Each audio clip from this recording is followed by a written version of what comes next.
Hey guitar fanatics, one of the biggest mysteries for developing lead guitar players, and therefore one of the most frequent questions I get, is how do expert guitarists come up with great sounding guitar solos? They tell me, I've learned a lot of scale patterns and other types of techniques, but I just don't know how to put the pieces together into something that sounds good. And yes, the struggle is real. But believe me when I tell you, you probably know as much stuff as a lot of pro players. They just have a lot more experience. They're better at hearing melodies over chord changes and then connecting their ideas all over the fretboard. The good news, there's a process you can follow to develop and practice those same skills. I'm going to show it to you today, step by step, by breaking down a guitar solo that I composed over some challenging chord changes. And it's going to help you to start writing and even improvising guitar solos that sound like this.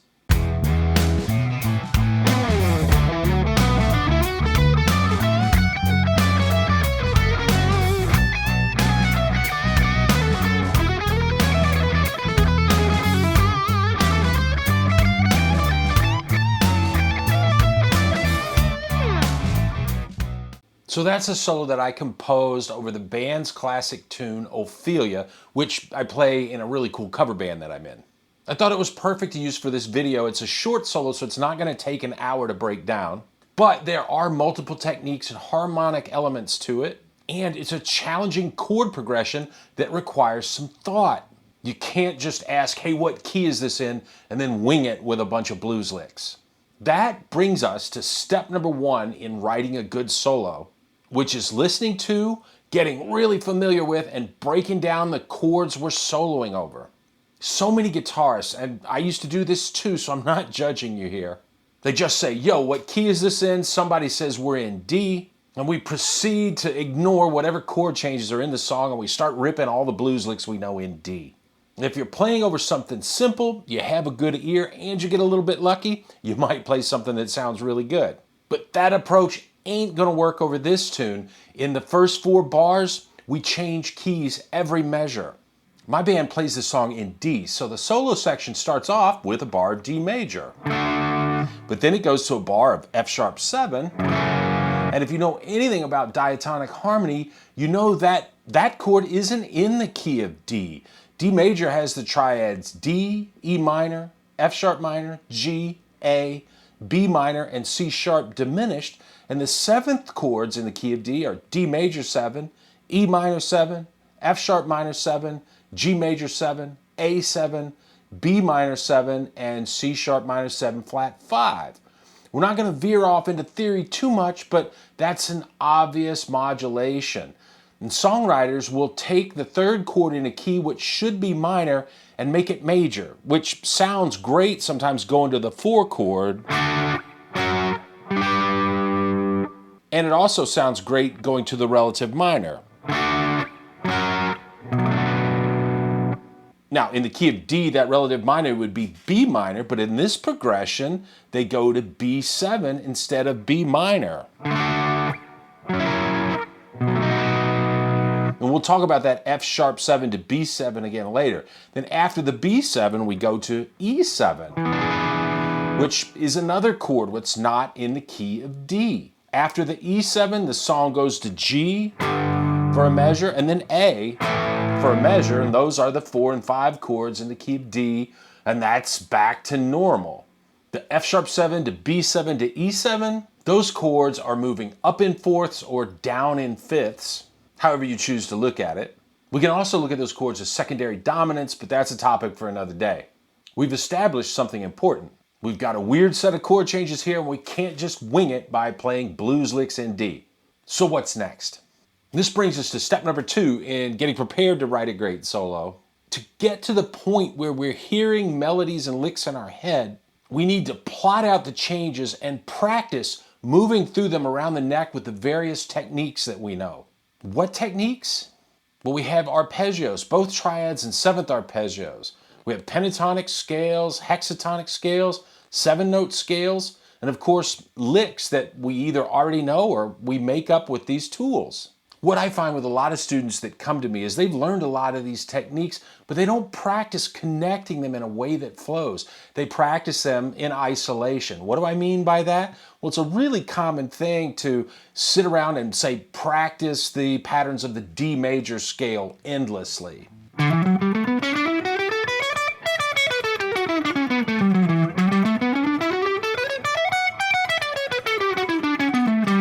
But we usually don't practice playing through scales and changing the key every 4 beats. So when we're confronted with a chord progression like the one in this song today, it sounds like we're just hunting and pecking. And well, that's exactly what we're doing. If you want your ideas to flow, you've got to practice moving them through changes and getting used to thinking a step ahead so you know where you're going and you're not fumbling around.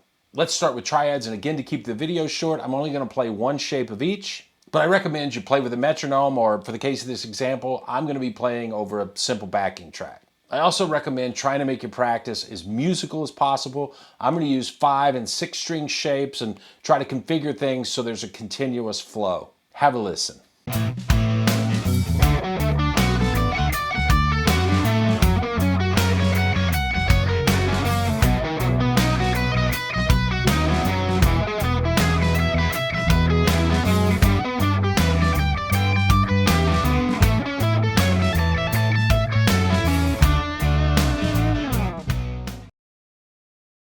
In the key of D, the one chord is a major 7, so D major 7. The next 3 chords, as we said, are not in the key of D, but they're all dominant 7, so we've got F sharp 7, B7, E7, and then we've got the 4 and 5 chords in D, which are G major 7, and A7. Once again, let's play them along with the beat, and we're going to try and make these shapes flow together. Here we go.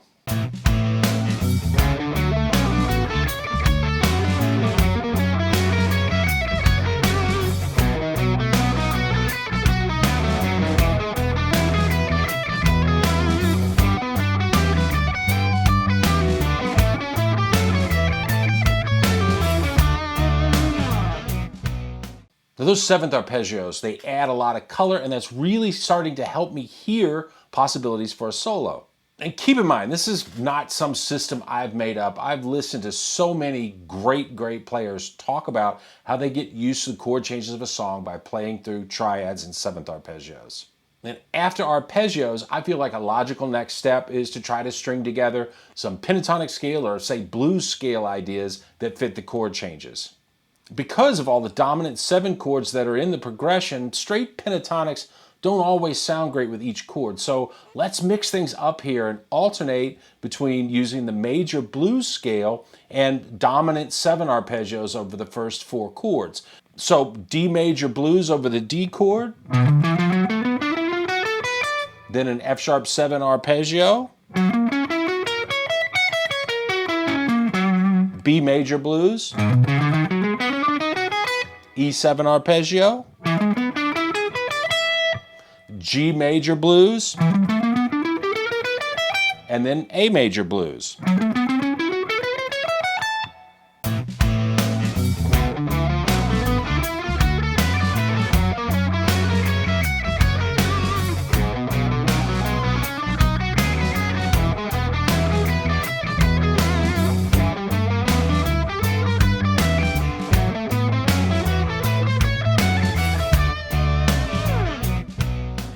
Okay, that sounds really good to my ear, even though we're just doing a practice exercise. But for that example, I jumped around a lot. I only used one shape for the blues scale over multiple chords.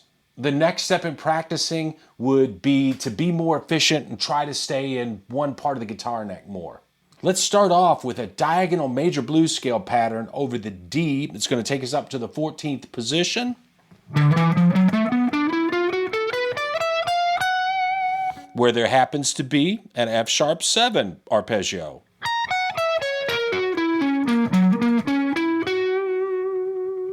Close by, we've got a pattern of the B major blues scale. And close to that, here's E7.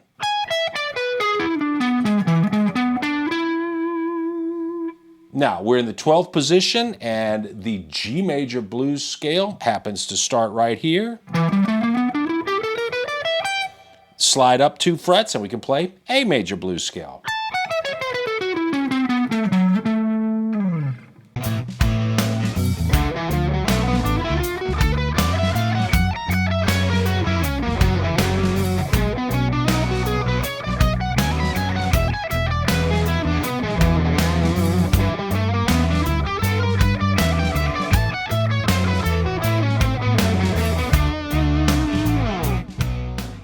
You may not have noticed, but I did something really musical there. I alternated between playing ascending and descending ideas over the various chords. That's just another little trick you can use to get your ideas flowing. It's going to help you incorporate variety when the time comes to finalize your actual solo. And now I'm really starting to feel like there's some flow. And I know I keep using that word, but there is some flow to what we're doing. Let's take a quick look at 7-note scales because I want to highlight the scale that I use over the F♯7 chord. Over D major, it's pretty obvious. We play D major scale. But over F♯7, I use a great sounding scale called Phrygian dominant. And here's why. That F♯7 is the 5 chord in a minor 2-5-1 progression going to B minor. And it would be B harmonic minor, which sounds like this. And Phrygian dominant is the 5th mode of harmonic minor, and it's got a flat 2nd or 9th in it, and it sounds awesome over that dominant 7 chord. Now over B7 and E7, we could use B and E Mixolydian mode.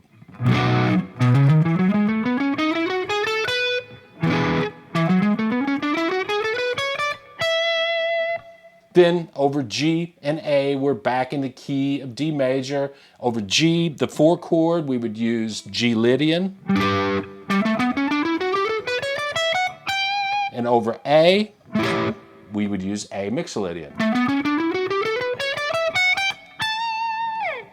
Now, I'd never actually play anything like this for a solo, and I know you wouldn't want to hear it, but here's those 7-note scales over our slowed down backing track.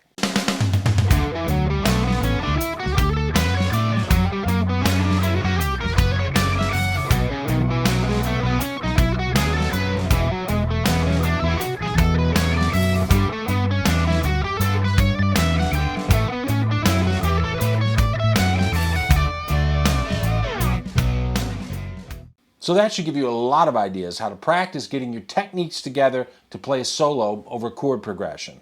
It should also give you a better idea of all the melodic possibilities that go through the mind of an experienced player when they look at a progression. But now it's time to take all those ideas and turn them into a musical statement that says something and enhances the song. So the next step in building a solo is to consider the overall vibe of the song and to start thinking of melodic directions that will not only fit but complement the song itself. So thinking of not only the song Ophelia, but the band as a group, I'm thinking of a rootsy mix of blues, rock, and country. The song itself, it's got a bluesy, slightly New Orleans jazzy type feel to it. So I'm thinking already, throw in some cool bends, maybe some jazzy chromatics, and I definitely want to nail all the chord changes. 2 other things that are always on my mind are variety between the licks I play and good phrasing to really make the solo sing. The biggest part of this step is just experimenting to come up with licks that fit together well and lead and build to something. Over the opening D chord, I really started liking the sound of a diagonal pentatonic thing. But notice in the solo, I didn't play it straight. I'd pause on the 2nd note. I'd kind of double back before ascending again. And then we pause on the same note, that F♯. We do the same thing 1 octave higher. and then bend up into the F sharp, which is that note we'd already paused on twice. Because of the pauses and the way the line swings when I play it, kind of has a country flavor to my ears, and that's okay. That takes us to the F sharp 7 chord, and I play a Phrygian dominant flavored descending lick. But at the end of it, I play something bluesy. I play the minor third, the major third, and then the root. So I used a bit of an exotic sound, but brought it home with the blues, which is always a good thing. On to B7, and the phrase I play here, it's straight up bluesy. There's two reasons for that. The first is it's just what I was hearing, and the second is that over the next chord, I decided to play a lot of notes, so I wanted to break things up with some bluesy bends. So I take a B7 arpeggio and bend into two key notes, the flat 7 and the major third. I also end the phrase on the flat 7. Now over the E chord, I'm just hearing a bunch of notes, so this phrase is all 16th note triplets.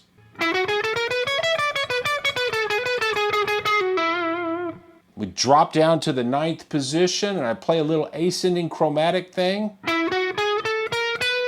followed by a descending scale sequence.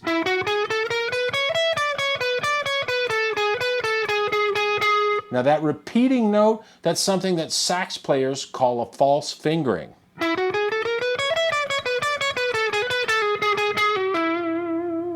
And then we slide up to the 12th position.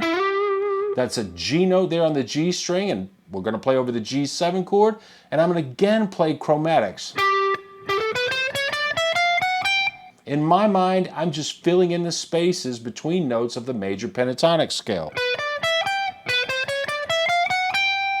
And then over the A7, we're going to slide up a couple of frets and play a bluesy lick that finishes on the D note, anticipating going back to the D chord. Let's have a listen to that whole thing one more time, up to tempo.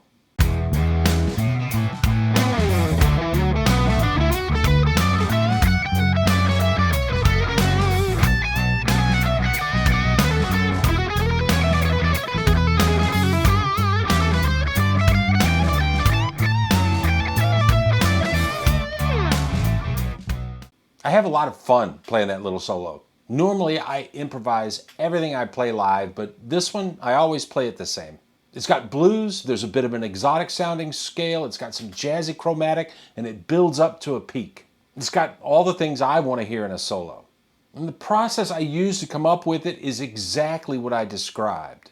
You got to analyze the chords, play through the different harmonic possibilities until the ideas start to flow, and then get into the experimentation phase where you turn those harmonic possibilities into licks that fit well together and tell a story. Of course, there are those times when you're playing over a really simple song and you can just blaze away immediately and have it sound good. But when the chords are a little more complex, this is a great process to get it done. I hope this helps move you forward in your lead guitar playing journey. You know, it's my mission to help you make sense of soloing. Go get after it, have fun playing that guitar and making music. I'll see you soon.